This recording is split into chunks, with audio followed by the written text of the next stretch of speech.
Mesdames et messieurs, bonjour. Le Festival Afromonde, dans son édition de 2021, lance une série de conférences éducatives dans le but d'aider les communautés qui se disent victimes de racisme et de discrimination. L'on a souvent tendance à penser que le racisme et la discrimination sont les maux dont seules souffrent les communautés immigrantes. Pourtant, ces maux existent dans la société et intercommunautés. Dans le cas de la discrimination, toutes les communautés se disent victimes de discrimination. Pas seulement les Noirs, pas seulement les populations immigrantes, mais tous les groupes présentant une particularité visible ou perceptible. Les femmes, par exemple, se trouvent discriminées en politique. Les personnes vivant en situation de handicap se disent discriminées. Les communautés immigrantes se trouvent discriminées, ainsi de suite. Le Festival Afromonde ne s'intéresse pas aux origines de ces maux, mais tente de trouver des solutions à ces problèmes. Une de ces solutions serait pour le festival le rapprochement des cultures, qui est une de ses missions. Pour en parler aujourd'hui, nous recevons le député Frantz Benjamin, député de Viau du Parti libéral. Bonjour, Monsieur Benjamin. Bonjour. Monsieur Benjamin, vous êtes probablement dans la province du Québec la personne la plus outillée et la plus expérimentée pour parler des problèmes de racisme et de discrimination.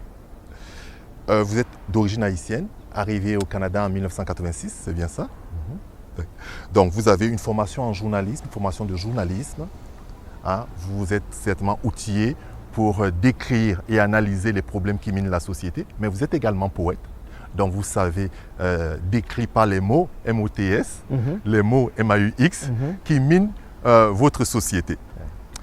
Est-ce que c'est ce cumul de compétences qui vous a amené en politique, M. Benjamin? En fait, je vous dirais que, bien sûr, à côté des compétences, des expériences, souvent je dis aussi, nous sommes un peu ce que nous avons et ce que nous sommes aussi. Et c'est des sensibilités aussi. Moi, j'ai commencé très jeune à m'impliquer socialement dans mon milieu, dans mon quartier, dans ma communauté, dans ma collectivité. Et je crois que tranquillement, je dis souvent que je ne suis pas allé vers la politique puisque avant de faire la politique, j'avais une carrière, j'avais un travail. Et c'est la politique qui est venue à moi. Donc voilà, je me suis retrouvé à faire de la politique. Donc, vous avez fait maintenant la politique, vous êtes député. Mais avant d'être député, vous avez été pendant 8 ans conseiller municipal pour le district de Saint-Michel-Parc de Saint-Michel-Parc et Parc Extension, c'est ça? Voilà. Alors, c'est le district de Saint-Michel dans le quartier Villeray-Saint-Michel, dans l'arrondissement Villeray-Saint-Michel, Parc Extension. D'accord. Pour ceux qui connaissent Montréal, c'est un des districts qui se plaint le plus de profilage, de racisme et de discrimination.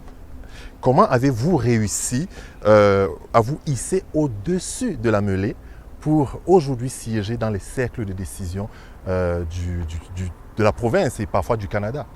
Alors, je commencerai peut-être par dire que je suis très heureux d'avoir pu servir le quartier Saint-Michel comme conseiller municipal pendant près de 9 ans, donc à la ville de Montréal, où nous avons pu réaliser, amener de très beaux projets, que ce soit au niveau sportif, au niveau environnemental, au niveau de loisirs, au niveau du développement économique aussi.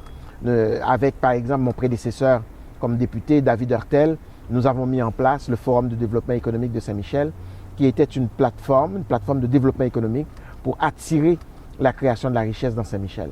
Donc oui, nous avons pu le faire, mais je dois dire aussi que, hélas, Saint-Michel, c'est un quartier aussi qui gagne à être mieux connu. Bien sûr, souvent on parle des enjeux de Saint-Michel, des difficultés, mais c'est un quartier très riche aussi, riche par sa diversité. C'est un quartier dans cette collectivité-là où on voit par exemple des communautés comme par exemple les communautés italiennes, latino-américaines, maghrébines, haïtiennes, les communautés africaines, asiatiques, du sud-est asiatique. Tout ce beau monde-là se côtoyer, mais dans une parfaite harmonie. Et la diversité, c'est la force de cette collectivité-là. Et je vois au quotidien ces gens-là s'animer au sein des groupes communautaires, par exemple. Je reviens par exemple tout de suite d'un événement extraordinaire qui est le magasin Partage, qui est un magasin qui permet à des dizaines de familles de pouvoir être soutenues par des sacs d'école avec des fournitures scolaires pour leurs enfants. Alors voilà, c'est ce quartier dynamique, tellement solidaire que j'ai la fierté et le bonheur de représenter. Merci, monsieur honorable. Vous parlez beaucoup de projets socio-économiques dans un district multiculturel. Au niveau de la culture particulièrement, est-ce que vous pensez que c'est un domaine qui doit être exploité dans ce district-là? Ah oui, et non seulement dans ce district-là, partout au Québec. La culture est le véhicule par excellence d'intégration sociale. C'est un outil de développement économique aussi. Souvent, on a tendance à l'oublier. Et quand on regarde, par exemple, des fois, je vois des gens qui regardent de haut les artistes et les artisans, en oubliant que la culture au Québec, c'est un outil de développement économique aussi. Et évidemment, dans des milieux, dans des collectivités, dans des quartiers qui accueillent beaucoup de nouveaux arrivants, où il peut y avoir des enjeux sociaux, des défis par rapport à leur intégration, mais la culture peut être un des véhicules, sinon le véhicule par excellence d'intégration sociale de ces collectivités-là. C'est en tenant compte de ce que nous avons déjà comme richesse culturelle au Québec, mais ce que aussi ces personnes qui nous arrivent au quotidien ici au Québec, apportent avec eux comme bagage culturel aussi. C'est pas moi qui le dis, il y a un poète qui l'a dit bien avant moi, nous avons demandé des bras, on nous a envoyé des personnes, en parlant des immigrants. Les immigrants, lorsqu'ils arrivent, ce ne sont pas que des bras, ce ne sont pas que des travailleurs, ce sont des êtres humains, ce sont des gens qui arrivent avec une mémoire culturelle, avec une richesse culturelle. Et je crois que collectivement, nous aurions tort comme société de ne pas en profiter, mais pour tout le monde. Montréal est une ville, c'est une métropole cosmopolite où se croisent et s'entrecroisent une centaine de peuples, une centaine de cultures issues de par le monde. Entre ce multiculturalisme que prône le Canada et l'interculturalisme que prône le Québec, comment arrive à survivre ces cultures, à coexister, à cohabiter ces cultures? Alors, écoutez, moi, je suis un député, je suis le député de Viau, député membre du Parti libéral du Québec. Et le Parti libéral du Québec a embrassé l'interculturalisme comme la manière de vivre les réalités interculturelles ici au Québec. C'est-à-dire que les gens qui sont ici au Québec, il y a une majorité historique francophone qui est reconnue. Donc, et cette majorité accueille, intègre. Mais le défi de l'intégration, au-delà des mots multiculturalisme, interculturalisme, c'est un défi qui se pose au quotidien. Que vous soyez ici à Montréal, que vous soyez à Trois-Rivières, que vous soyez à Québec, que vous soyez à Toronto, ce défi-là se pose au quotidien. C'est-à-dire que les personnes que nous accueillons dans cette société, qui viennent se joindre à nous, qui sont des nouveaux Québécoises et des nouveaux Québécois, comment s'assurer que ces personnes-là puissent avoir accès aux passerelles nécessaires pour pouvoir s'intégrer dans la société, pour pouvoir être des Québécoises, des Québécois à part entière. Ça, c'est le grand défi de l'interculturalisme. Et ce n'est pas seulement qu'un défi des institutions, c'est un défi évidemment des institutions avant tout, des gouvernements, mais c'est un défi collectif que doit porter au quotidien non seulement les gouvernements, mais par exemple les groupes communautaires, par exemple, aussi. Comme justement la fondation Afromonde qui lance le festival Afromonde, qui se veut être un rapprochement des cultures, qui prône l'unité par le rapprochement des cultures. C'est ce qu'est le festival Afromonde et c'est le slogan de l'édition de 2021. Alors, entre politique et culture, vous avez dit que la culture est un puissant outil d'intégration. Okay? Mais une fois qu'on est intégré, honorable, une fois qu'on est intégré et qu'on veut prendre maintenant sa place entre la politique et la culture, quelle est l'arme dont les communautés doivent s'outiller? Alors, si on parle d'unité, et j'adore ce mot-là, c'est parce que souvent, quand on voit des défis qui se posent à nous au quotidien, moi, dans mon cas, à moi comme élu, c'est un défi qui demande souvent qu'on parle d'unité, de rapprochement, de cohésion, de consensus. Et justement, un festival comme le Festival Afromonde, sur le plan culturel, donne cette possibilité-là, donne cette possibilité à travers toute l'offre qui sera donnée lors de cet événement-là. Mais je crois que la culture peut être, et comme je l'ai mentionné tout à l'heure, le véhicule par excellence pour rassembler, pour réunir. Mais la politique n'est pas à négliger non plus.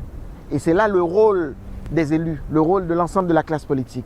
C'est de constamment envoyer des messages, des rassembleurs, des messages d'unité.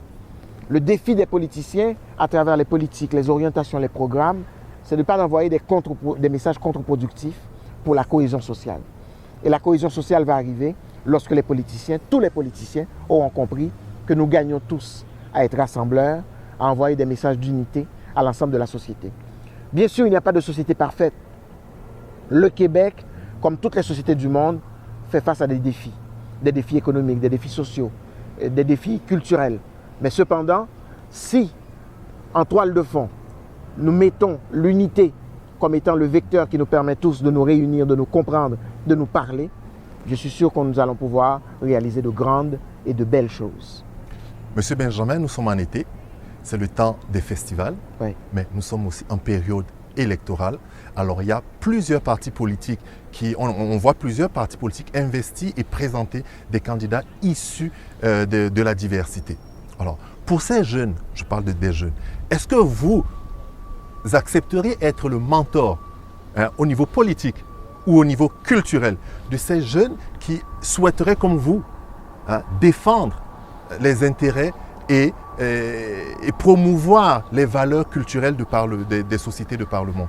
Est-ce que vous accepteriez de recevoir des jeunes pour en être leur mentor? En fait, je n'ai même pas accepté. C'est un mandat que je porte déjà, que j'assume déjà depuis plusieurs années. J'ai eu et j'ai encore à accompagner beaucoup de jeunes, plusieurs jeunes, dans différentes passerelles, que ce soit sur le front de l'éducation, sur le front de l'éducation sociale ou de l'implication citoyenne. Hier soir, j'étais encore avec des jeunes où je leur parlais d'engagement citoyen. Je crois que oui. Alors moi, je dis oui et j'invite d'ailleurs les jeunes qui nous écoutent, les jeunes qui nous regardent, à s'impliquer comme jeunes citoyens, à s'impliquer dans la société, à s'impliquer socialement, à s'impliquer politiquement, parce que vous avez une place à prendre et votre place, si vous ne la prenez pas, il n'y a personne qui pourra la prendre à votre place. Vous avez quelque chose à dire, ce que vous avez à dire, vous êtes le seul ou la seule à pouvoir le dire et la seule façon d'y arriver, c'est de vous impliquer, c'est de vous engager. Merci, spectateurs du Festival Afromonde, acteurs culturels, jeunes, vous avez entendu l'honorable, vous pouvez, ou bien vous qui espérez faire carrière en politique ou faire carrière dans le domaine de la culture, vous pouvez vous orienter vers le député, vers M. Frantz Benjamin, qui saura vous conseiller ou vous appuyer dans vos projets. Merci beaucoup, honorable. Ça fait plaisir. Et je vous souhaite une bonne continuité dans votre carrière. Merci. Souhaitons-nous un très beau festival Afromonde, une très belle édition. Merci. Merci.